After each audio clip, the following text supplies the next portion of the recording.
ওজন কিভাবে বাড়ানো যায় সেটা অনেকেই জানতে চেয়েছেন। আজকের ভিডিওতে একদম ভেঙে ভেঙে বলবো ওজন বাড়াতে সকাল দুপুর রাতে কি খাবেন, কোন ধরনের ব্যায়াম করবেন, আর তারপর বলবো খুবই গুরুত্বপূর্ণ কিছু সতর্কতা, যেমন কিছু রোগের কারণে ওজন কম থাকতে পারে এবং সেই ক্ষেত্রে ডাক্তার দেখানো প্রয়োজন। প্রথমেই চলে আসি সকালের নাস্তায়।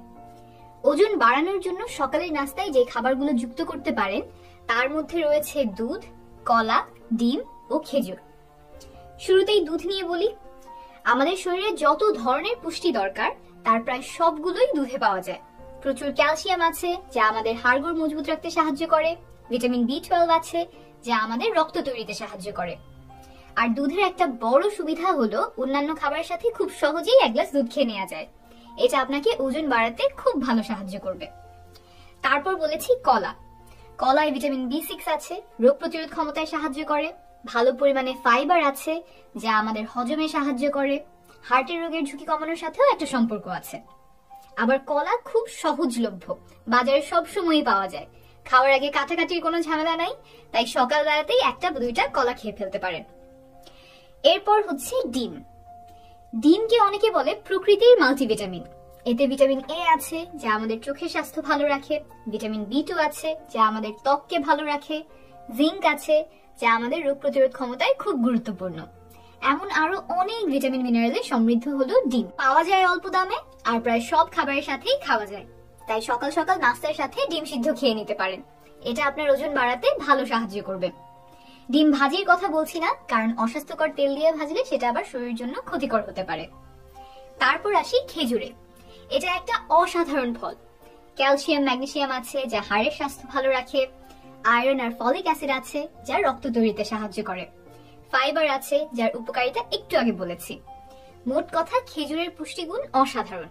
সকালবেলাতেই কয়েকটা খেজুর খেয়ে নিলে শরীর স্বাস্থ্য দুইটারই উপকার হবে। আচ্ছা, আমি এই যে খাবারগুলোর কথা বললাম, দুধ, কলা, ডিম, খেজুর, এগুলো সকালেই খেতে হবে বা প্রতিদিনই খেতে হবে এমন না। আমি বুঝিয়ে বলার চেষ্টা করছি ওজন বাড়াতে কেন এই খাবারগুলো খাবেন। মোটামুটি সহজলভ্য এবং স্বাস্থ্যকর খাবারগুলোর কথা বলছি। বুঝে নিলে আপনি প্রতিদিন এর মধ্যে থেকে একটা দুইটা খাবার সুবিধা মতো যুক্ত করতে পারবেন। এই খাবারগুলো কি পরিমাণে খাবেন সেটা দুপুর ও রাতের খাবার বলার পরেই বুঝিয়ে বলছি। দুপুরের খাবারে আসি। দুপুরের খাবারে ডাল রাখবেন। পারলে পাতলা ডাল না খেয়ে ঘন ডাল খাবেন। ডাল আমরা একটু হেলা ফেলার চোখে দেখলেও এটা খুবই পুষ্টিকর একটা খাবার। ডালে প্রচুর পরিমাণে প্রোটিন আছে। গরুর মাংস, খাসির মাংস থেকে আমরা যেমন প্রোটিন পাই, ডাল থেকেও তেমন প্রোটিন পাই। কিন্তু গরুর মাংসে যেমন কিছু ক্ষতিকর চর্বি থাকে, ডালে সেই ঝুঁকি নাই। তারপর আয়রন, পটাশিয়াম, ম্যাঙ্গানিজ সহ আরো অনেক ধরনের পুষ্টি আছে। এই সবগুলোই সুস্থ শরীরের জন্য প্রয়োজন। ডাল আরেকটা খুব গুরুত্বপূর্ণ কাজ করে, বুঝিয়ে বলি। আমাদের পেটের নাড়ি ভুঁড়িতে কোটি কোটি জীবাণু আছে। এই জীবাণু আমাদের অসুস্থ করে না, বরং সুস্থ রাখে। এরা রোগ প্রতিরোধ ক্ষমতা, ভিটামিন তৈরি থেকে শুরু করে শরীরের নানা গুরুত্বপূর্ণ কাজে অংশ নেয়। এই জীবাণুগুলোকে সুস্থ রাখার জন্য, উপকারী জীবাণু বাঁচিয়ে রাখার জন্য বিশেষ কিছু খাবার আছে। এগুলোকে বলা হয় প্রিবায়োটিক খাবার। ডাল হলো এক প্রকারের প্রিবায়োটিক খাবার। ডালের নির্দিষ্ট কিছু উপাদান আমাদের পেটের নাড়ি ভুঁড়ির এই উপকারী জীবাণুগুলোর খাদ্য, তাদেরকে সুস্থ রাখতে সাহায্য করে। তাই প্রতিদিনের খাবারে ডাল রাখতে পারেন। আর আগে যে কলার কথা বলেছি সেটাও এক ধরনের প্রিবায়োটিক খাবার, অর্থাৎ উপকারী জীবাণুর খাদ্য। তারপর দুপুরের খাবার শেষে আপনারা এক বাটি টক দই খেতে পারেন। টক দই দুধ দিয়ে বানানো, তাই দুধের পুষ্টি তো পাবেনই, সাথে আরো কিছু বোনাস আছে। টক দইতে অনেক উপকারী জীবাণু থাকে। একটু আগে যে নাড়ি ভুঁড়িতে জীবাণুর কথা বললাম, টক দই খেলে আপনি সেগুলোর সাথে আরো নতুন করে অনেকগুলো উপকারী জীবাণু যোগ করতে পারেন। অর্থাৎ বাইরে থেকে আপনি ভালো জীবাণু পেটের ভেতর ঢুকাচ্ছেন। এগুলো পরে ক্ষতিকর জীবাণু থেকে আপনাকে সুরক্ষা দিবে। অনেকে বলতে পারেন মিষ্টি দইও তো তাহলে খাওয়া যায়। মিষ্টি দইতে উপকারী জীবাণু আছে, তবে মিষ্টি দইতে সাধারণত অনেক পরিমাণে চিনি দেয়া থাকে। অনেক চিনি, অস্বাস্থ্যকর তেল বা চর্বিযুক্ত খাবার এড়িয়ে চলার চেষ্টা করবেন। সেগুলো বেশি খেলে শরীরে চর্বি বেড়ে ওজন বাড়তে পারে। তাই আমার পরামর্শ হবে, দইয়ের উপকারিতা পেতে চাইলে টক দইটাই খাওয়া। মিষ্টি দই কখনোই খাওয়া যাবে না তা না, কখনো ইচ্ছে হলে পরিমিত পরিমাণে খেলেন, তবে নিয়মিত খাবেন না। তারপর দুপুরের খাবারে মুরগির মাংস রাখতে পারেন। সাধারণত যদি আপনি এক টুকরা খান, এখন 2 টুকরা করে খাওয়ার চেষ্টা করেন। আপনাকে অনেকে গরুর মাংস, খাসির মাংস বেশি করে খাওয়ার কথা বলতে পারে। গরুর মাংস, খাসির মাংস খেয়ে ওজন বাড়ানো সম্ভব, তবে আমি এগুলো নিয়মিত খাওয়ার পরামর্শ দিব না। এগুলোর সাথে নানা ধরনের স্বাস্থ্য ঝুঁকি আছে, তাই ওজন বাড়ানোর সময়ও এগুলো পরিমিত পরিমাণে খাওয়াই ভালো। গরুর মাংস, খাসির মাংস থেকে যে প্রোটিন আসতো, মুরগির মাংস, ডিম, ডাল থেকে আপনি তা অনায়াসেই পেয়ে যাবেন। এখন আসি রাতের খাবারে। দুপুরে যে খাবারগুলোর কথা বললাম সেটা রাতের জন্য প্রযোজ্য। দুপুরে ব্যস্ততা বা বাসার বাইরে থাকার কারণে যদি কিছু মিস হয়ে যায়, তা রাতের খাবারে যোগ করার একটা সুযোগ থাকে। এবার আসি কিছু নাস্তার আইটেমে। ওজন বাড়ানোর সময় একটা খুব ভালো নাস্তা হচ্ছে বাদাম। যে কোনো ধরনের বাদাম খেতে পারেন, চীনা বাদাম, কাঠবাদাম, কাজু বাদাম, পেস্তা বাদাম, যেইটা আপনার জন্য সুবিধা হয়। বাদামে স্বাস্থ্যকর ফ্যাট আছে, অনেক ধরনের মিনারেল, ভিটামিন, ফাইবার আছে। এটাও একটা প্রিবায়োটিক খাবার, অর্থাৎ পেটের নাড়িভুঁড়িতে উপকারী জীবাণুকে সুস্থ রাখে। তাই ওজন বাড়ানোর জন্য নাস্তায় কয়েকটা বাদাম খেতে পারেন। দুপুরে রাতে খাবারের পরেও খেতে পারেন। কেনার সময় খেয়াল রাখবেন এটাতে যাতে অন্য কিছু মেশানো না থাকে, যেমন চিনি, লবণ ইত্যাদি। বিশেষ করে যারা দেশের বাইরে থাকেন তারা এটা খেয়াল রাখবেন, কারণ বাজারে অনেক ধরনের চিনি, লবণ মেশানো বাদাম প্যাকেটে কিনতে পাওয়া যায়। তারপর নাস্তার জন্য বাদামের সাথে কিশমিশ মিশিয়ে খেতে পারেন। কিশমিশ যেহেতু আঙুর ফল শুকিয়ে বানানো হয়, অল্প পরিমাণ কিশমিশেই অনেক ভিটামিন আর মিনারেল থাকে। তবে কিশমিশ খেলে কারো কারো দাঁতের সমস্যা দেখা দিতে পারে, সেটা ঠেকাতে কিশমিশ খালি খালি না খেয়ে বাদাম বা টক দইয়ের সাথে মিশিয়ে খাবেন। কিশমিশ খাবারে যোগ করতে পারলে ওজন বাড়াতে সেটাও অনেক সহায়তা করবে। ওজন বাড়ানোর আরেকটা উপায় হলো খাবারের সাথে বিভিন্ন ধরনের বীজ যুক্ত করা। যাদের সুযোগ আছে তারা মিষ্টি কুমড়ার বিচি, সূর্যমুখীর বিচি, তিসির বীজ, তিলের বীজ ভাত বা তরকারির উপর হালকা ছিটিয়ে খেতে পারেন। এক একটা বীজ নানা ধরনের পুষ্টি বহন করে। তারপর ফলের মধ্যে আভোকাডো খেতে পারেন সুযোগ থাকলে, এতে স্বাস্থ্যকর ফ্যাট আছে। দেশে এই ফলটা সহজে পাওয়া যায় না, পেলেও অনেক দাম। দেশের বাইরে থেকে অনেকেই আমার ভিডিও দেখেন, আপনাদের বাজারে সহজে পাওয়া গেলে এটাও মেনুতে রাখতে পারেন। অনেকেই ওজন বাড়ানোর জন্য সাগুদানা বা কাস্টার্ড পুডিং খাওয়ার কথা বলেন। এগুলো খেয়ে ওজন বাড়ানো সম্ভব, তবে আমি এগুলোর পরামর্শ দেই না। কেন দেই না? প্রথমে আসি সাগুতে। সাগু প্রায় পুরোটাই শর্করা, অর্থাৎ শুধুমাত্র এক ধরনের পুষ্টি উপাদান বেশি পরিমাণে থাকে। 100 গ্রাম সাগুদানায় প্রোটিন আর ফ্যাটের পরিমাণ 1 গ্রামের থেকেও কম থাকে, আর ভিটামিন মিনারেল থাকে খুব অল্প। তাই এটা খুব পুষ্টিকর একটা খাবার না। এটা নিয়মিত খেলে ওজন বাড়তে পারে, তবে পুষ্টির ঘাটতি থেকে যাওয়ার একটা সম্ভাবনা থাকে। তার চেয়ে বরং যে খাবারে ওজন বাড়ে আর পুষ্টিও অনেক, সেগুলো খেয়ে ওজন বাড়ানো শ্রেয়।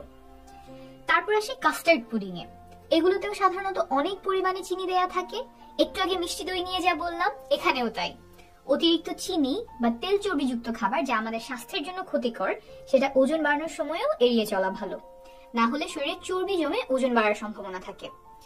আপনি যদি চিনি ছাড়া শুধু ডিম, দুধ, ফলমূল দিয়ে কাস্টার্ড বা পুডিং বানিয়ে খেতে চান, সেটা খেতেই পারেন। তাহলে 3 বেলার খাবার ও নাস্তার কথা বললাম। এখন বলছি এই খাবারগুলো কি পরিমাণে খাবেন। আমি অনেকগুলো খাবারের কথা বলেছি, এর মধ্যে সবার সবকিছু ভালো লাগবে তা না। বাসায় কোনো বেলায় একটা থাকবে তো আরেকটা থাকবে না। আমি দেখিয়ে দিচ্ছি কোন খাবারে কতটুকু পরিমাণে কত ক্যালোরি থাকে।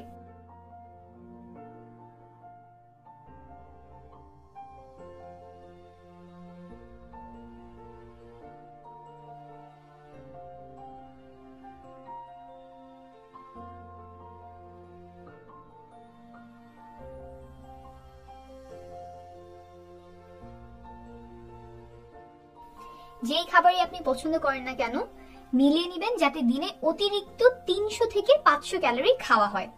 এর চেয়ে বেশি ক্যালোরি খেলে আরো দ্রুত ওজন বাড়বে। তবে দ্রুত ওজন বাড়ানোর চেয়ে ধীর গতিতে ওজন বাড়ানো উত্তম। দ্রুত ওজন বাড়ালে শরীরে অতিরিক্ত চর্বি জমার সম্ভাবনা থাকে। ওজন বাড়াতে খুব ভালো ব্যায়াম হচ্ছে স্ট্রেংথ ট্রেনিং। শরীরের মাসল বৃদ্ধিতে সাহায্য করে। এর জন্য আপনাকে জিমেই যেতে হবে এমন না, বাসাতেই শুরু করতে পারেন। এই ব্যায়ামগুলোর নাম স্ক্রিনে দিয়ে দিচ্ছি। এই শব্দগুলো লিখে ইউটিউবে সার্চ দিলেই অনেক ভিডিও পেয়ে যাবেন।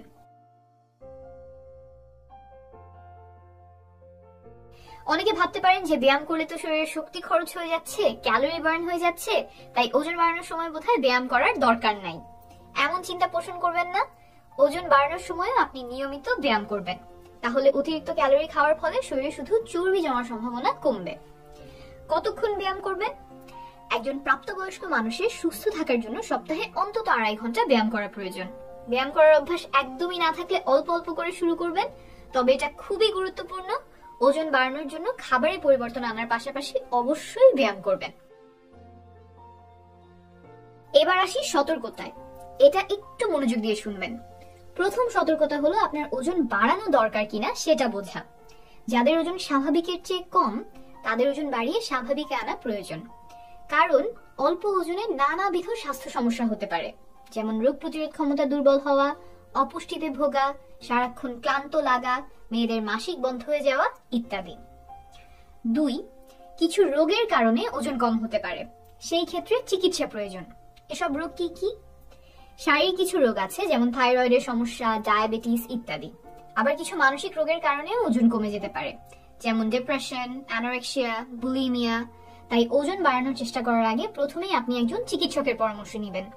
শারীরিক বা মানসিক কোনো অসুস্থতার কারণে আপনার ওজন কম কিনা সেটা তিনি খতিয়ে দেখতে পারবেন। আবার যদি মনে হয় কোনো সমস্যার কারণে খেতে পারছেন না ঠিক মতো, যেমন মুখে অরুচি, মুখে খাওয়ার পরে পেটে অস্বস্তি হওয়া, পেট ফাঁপা লাগা, ব্যথা করা, খাবার গিলতে কষ্ট হওয়া, মনে হয় খাবার গলায় আটকে থাকে, খাবার গিলতে ব্যথা করা, অল্প খাবার খেয়ে পেট ভরে গেছে এমন মনে হওয়া, খুব ক্লান্ত লাগা, কিছুদিন পর পর অসুস্থ হয়ে পড়া, পায়খানার অভ্যাসে পরিবর্তন আসা, যেমন মনে হয় আগের চেয়ে বেশি বার করে যাওয়া লাগছে, এমন সমস্যা দেখা দিলে অবশ্যই একজন চিকিৎসকের পরামর্শ নেবেন। এগুলো কোনো গুরুতর রোগের লক্ষণ কিনা সেটা তিনি যাচাই করে দেখবেন। এখানে একটা বিশেষ গুরুত্বপূর্ণ কথা, বিনা কারণে ওজন কমে যেতে থাকলে, যদি মনে হয় কোনো কারণ ছাড়া, কোনো চেষ্টা ছাড়া আপনার ওজন কমে যাচ্ছে, তাহলে হেলাফেলা না করে যত দ্রুত সম্ভব চিকিৎসকের পরামর্শ নেবেন। এটা ক্যান্সারের একটা অন্যতম লক্ষণ, তাই এটা বিশেষভাবে মনে রাখবেন। 3, ওজন বাড়ানোর জন্য নিজে নিজে কোনো ওষুধ খাবেন না। কেউ কেউ আপনাকে টাকার বিনিময়ে মোটা হওয়ার ওষুধ ছাড়তে পারে, সেগুলো এড়িয়ে চলবেন। পারলে একজন ডায়েটিশিয়ানের সাথে পরামর্শ করে নেবেন। 4, খাবারের পরিমাণ আর ধরনে পরিবর্তন আনলে অনেক সময় গ্যাসের সমস্যা দেখা দিতে পারে। খাবারের পরিবর্তনগুলো আস্তে আস্তে আনবেন। যেসব খাবারে ফাইবার আছে, যেমন ফলমূল, ডাল, বাদাম, শাকসবজি, এগুলোর পরিমাণ বাড়ানোর সাথে সাথে পানি আর পানি জাতীয় খাবারের পরিমাণ বাড়াবেন। তারপরও যে খাবারগুলোতে মনে হচ্ছে গ্যাসের সমস্যা দেখা দিচ্ছে, সেগুলো এড়িয়ে চলবেন। আপনার সুস্বাস্থ্য কামনা করছি, শীঘ্রই আবার দেখা হবে।